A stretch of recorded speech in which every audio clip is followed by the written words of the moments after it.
Hey, it's Brian Burns. Welcome to this episode of Career Advice, Ideas, Options, Hacking, and everything that has to do with you getting the dream job, the dream career of your life. Today I wanted to talk about money. Money is one of the reasons we work, one of the reasons we need to work, one of the reasons we have to work. And I think people have all kinds of emotional attachments to money, that the amount of money that they make is the amount of money that they're worth, that if there's nothing in it for me, I'm not going to do it. I won't get out of bed for at least this amount of money. It's a very emotional, personal topic, and people are all over the map on it. And I think you have to just take the emotion out of it for a while and really take the realism. And I think too many people don't think about it. I think when we're in high school or when we're in grade school, that everyone asks you, what do you want to be when you grow up? I mean, it's kind of backwards, isn't it? Why aren't people kind of guiding us towards what we're good at? Because as even kids, we kind of come up with little skills and abilities that are innate in us. Some of us are introverts, extroverts. Some of us are super well fit into school. And when that happens, and some of us aren't. Some of us are physical and really high energy or get along with people or don't get along with people. And what ends up happening is no one really guides us. Everybody says, well, I want to be an astronaut or a policeman or a teacher. And the problem is these things stick with us throughout life. And even in high school, the question, what are you going to do after high school? Remember that question? And it was like you either went into college, you went into the military, or you got a job. And even then, even if you were lucky enough to get it into college and have it paid for, or you get stuck with the bills, how many people guided us on what major to focus on? We're spending 4 years of our lives, hundreds of thousands of dollars. And I see so many people coming out with degrees that aren't marketable. Anthropology, history, or degrees that require advanced degrees, physics, and all of these things. And I'm not judging. I'm just educating here that if you come out with a degree that is unmarketable, and I see this all the time, this is not an exception. This is the rule. Because guess what? Parents are so glad they get into college that they kind of want to let them go study what they want to, what they're interested in. And if you can afford that, that's one thing. If you don't have to, immediately get a job, you can have a gap year or travel through Europe. God bless you. But most of us don't have that opportunity. We get out of college with a vanilla degree, what let's just call vanilla, meaning a plain degree with no real vocational skill. Even a business degree, unless it's very specific and like accounting, maybe even finance, marketing might be a little too loose. That's kind of what I got mine in. And I honestly didn't know, even when I went to school at night. And I was selling shoes during the day. And then I got a job building computer boards, putting them together, basically. I didn't know what they did. I was just given the instructions and put them together. And then I ran the shipping and receiving department, the parts department for the place. And then I did some purchasing for them. And then I stumbled into selling.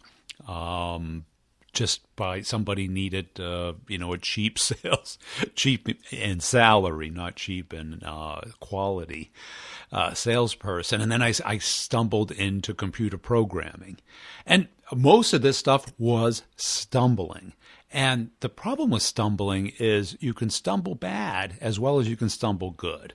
I was money motivated from the very beginning. That was something that was kind of innate in me, in that I saw money as independence, not needing other people, not relying on other people, not needing to work for other people.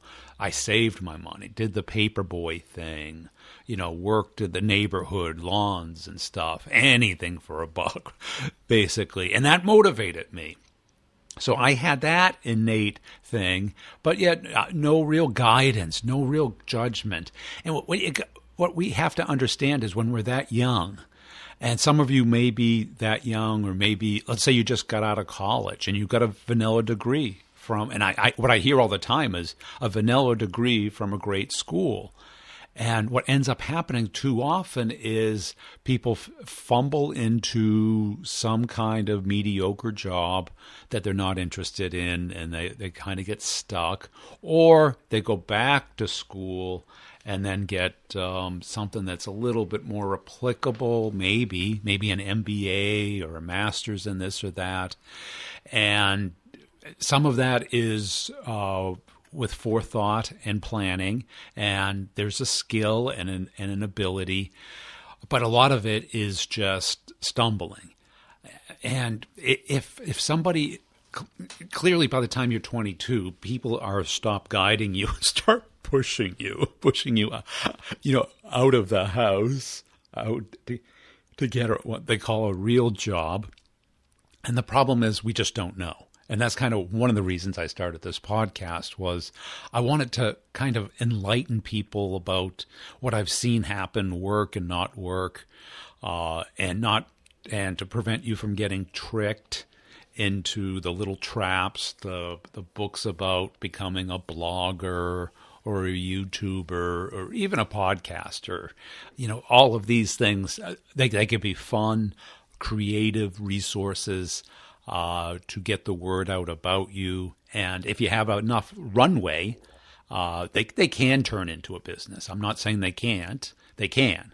But the runway you're looking at is, like, I'd say 3 to 5 years.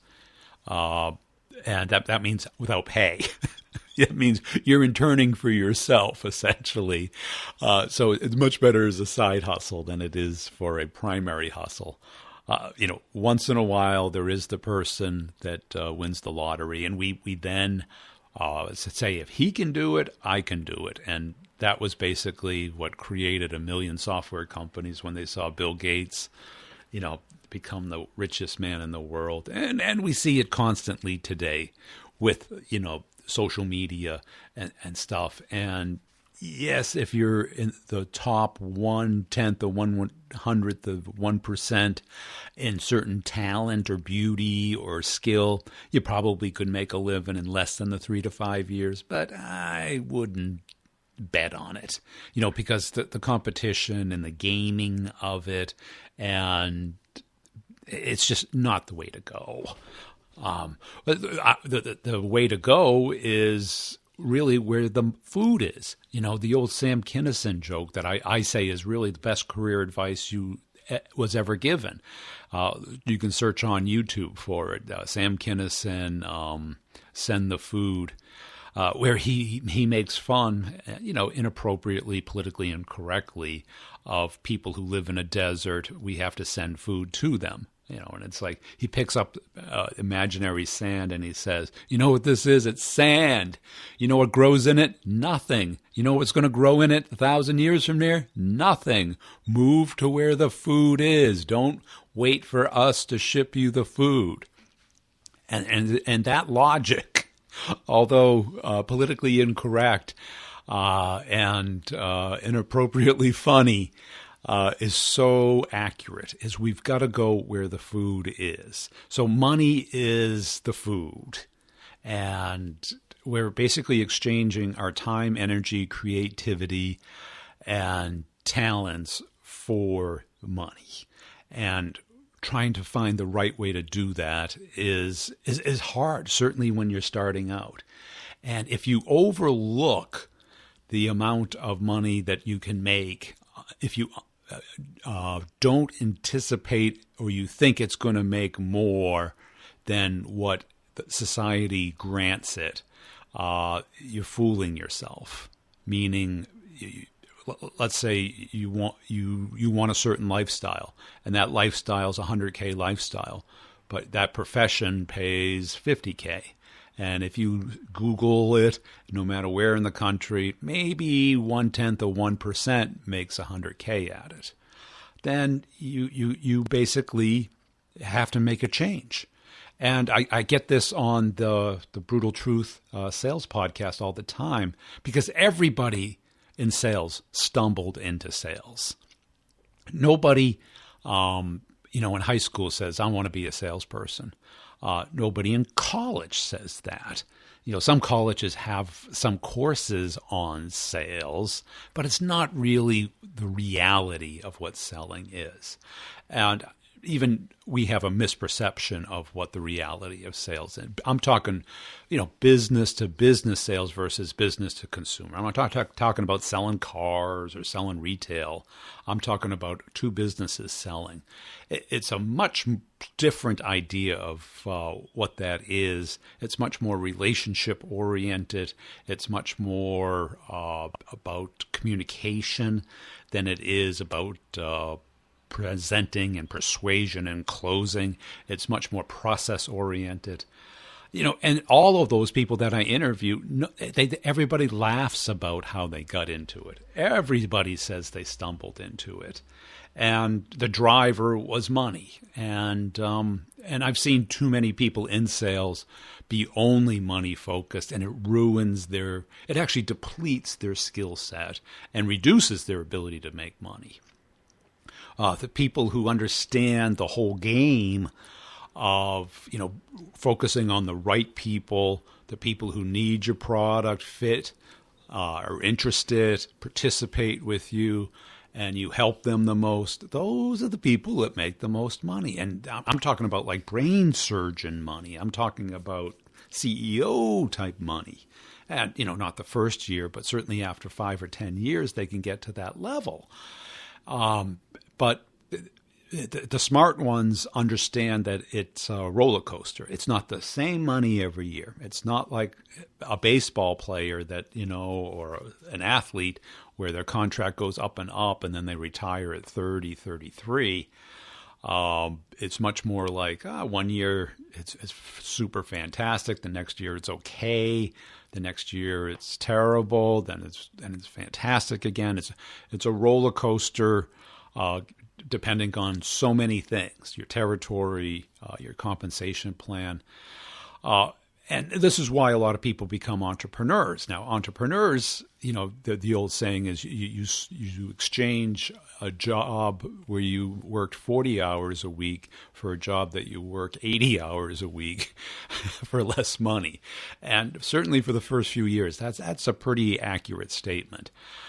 So what we have to do is first understand what kind of money, what kind of lifestyle do we want? Because that's really what money is about. How long do we want to work? Where do we want to do this? Are we willing to go where the food is?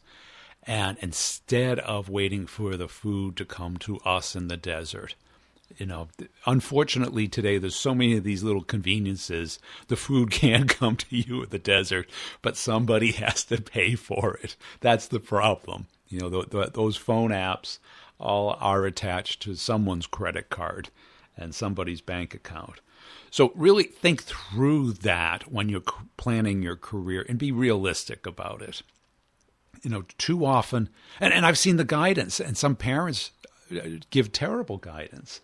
I had a guy I knew who put his kid through some tennis college. Now, that may seem generous and nice, but it's misleading. And I asked, is the kid the best in his high school? Well, he's the third best in his high school. So where's he rank in the state? Oh, well, he's in the top 200. The likelihood that, what that kid's set up to be is a tennis trainer. And there's nothing wrong with that, but do you really need to pay $200,000 to become a tennis trainer? Or is that going to afford the lifestyle that you want? Is, showing people how to give a backswing? Is that, obviously, what everybody wants is that gambling, that lottery ticket. And the lottery, the math doesn't work. The lottery is a tax on the poor, meaning that it is simply a tax. The likelihood of you winning is so just search. It's a cognitive bias, basically. They never show the picture of all the people who lost in the lottery, because showing a picture of hundreds of millions of people isn't possible. Showing a picture of the one winner with the big check is very easy. And we all say, well, they're just like me. That's the problem. The problem is that we have to realize, what are we capable of? What's the likelihood of it happening? And focusing on what we're good at, what the market will pay for, and how well we can do it. And then stay on that and navigate the economy and the workspace based off of what we're good at, what we like to do, and what the market will pay for that. And own it, because clearly we don't want to just stumble into things. And maybe you'll stumble into something good. Hopefully. I wish you the best. Thanks for listening. Check me out on LinkedIn. Connect up with me on LinkedIn. I really appreciate anybody who shares my content on LinkedIn, as well as my website, B2B, B2B, revenue.com.